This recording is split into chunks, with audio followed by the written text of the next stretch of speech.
जी नाज़रीन, मैं हूँ अशफाक बंगश। एक दफ़ा फिर आप लोग मेरे साथ देख रहे हैं शहबाज गिल साहब, जिस तरह आप उनके जो जरहाना अंदाज़ देख रहे थे, जिस तरह जरहाना वो अपनी पार्टी की क़यादत की और जिस तरह बात कर रहे थे, आज उनसे मुख्तसरन से आप लोगों को एक विलाग करते हैं कि मौजूदा सूरत हाल की वो क्या नज़र रखते हैं और उनके अपने क्या ख्यालात हैं। अस्सलाम वालेकुम सर।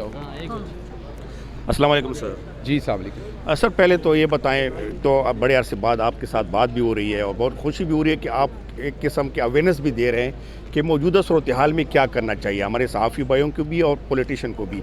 जो हालात चल रहे हैं, जिस तरह आप डिफ़ॉल्ट की बात कर रहे हैं, तो मौजूदा सूरत हाल में फ़र्स्ट सवाल यही है कि अभी क्या करना चाहिए पार्टी का, आपकी पार्टी और दूसरी पार्टियों से आप क्या कहेंगे? देखिए, सबसे पहले सर्टेनिटी आनी चाहिए ताकि इन्वेस्टर में कंफर्ट आए। पूरे मुल्क में जो हिजान है उसको ख़त्म होना चाहिए।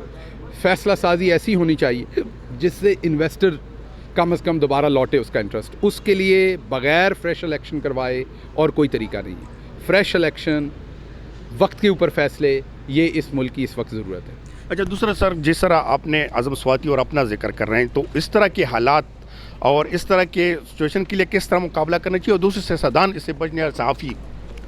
देखिए, रूल ऑफ लॉ जब तक नहीं होगा तो ये सबके साथ होता रहेगा और ये किसी के साथ भी हो सकता है। इसमें वकला का, अदालतों का, आम पब्लिक का, सहाफ़ियों का, हमारा सबका रोल है।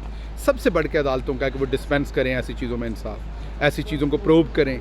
अगर हम गलत कह रहे हैं तो हमें सज़ा हो, अगर कोई और गलत कह रहा है तो उसे सज़ा हो। तो ये इसमें बात सिर्फ ये है कि इसमें डिस्पेंस करनी चाहिए। और 24 तारीख के से पहले क्या कुछ होने वाला है या 24 तारीख के अहम ऐलानात होंगे? ये तो मैं नहीं कह सकता जी, ये तो अभी फ्यूचर पे मैं जवाब नहीं दे सकता, वो देखते हैं फ्यूचर। और फैसल वाडा के हवाले से जिस तरह आपने बात की है सर, तो फैसल वाडा साहब पहले से पार्टी में मशकूक थे या बाद में आ गए? उस पर मैं क्या कमेंट करूं? फैसल साहब ने खुद ही बातें सारी कर दी, मैं नहीं करता। ओके, बहुत शुक्रिया।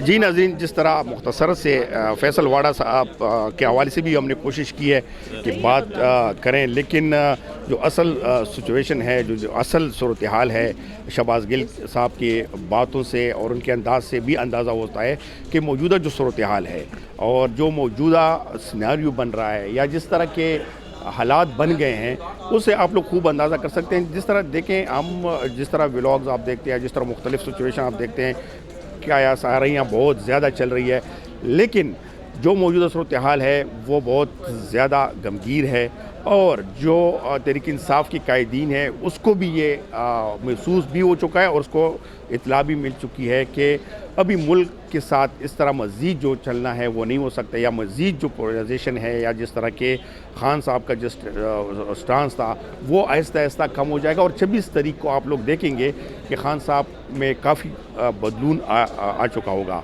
और जिस तरह के हुकूमत के लिए भी बड़ी परेशानी की बात है।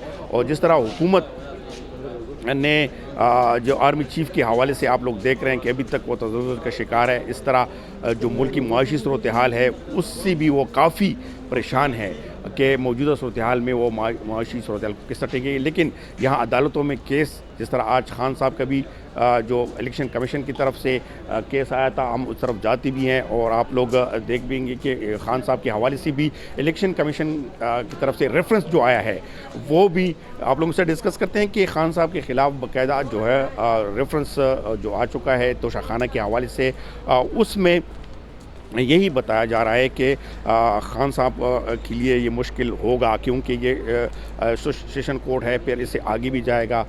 तो इसमें जो एक्ट लगाए गए हैं या जो उसमें एक्ट है इलेक्शन कमीशन के, उसमें खान साहब के लिए मुश्किल पैदा हो सकती है। अगर इसमें अदालतें थोड़ा सा भी वो कर लें तो खान साहब के लिए 3 साल जेल भी हो सकता है और साथ ही साथ जुर्माने भी हो सकते हैं।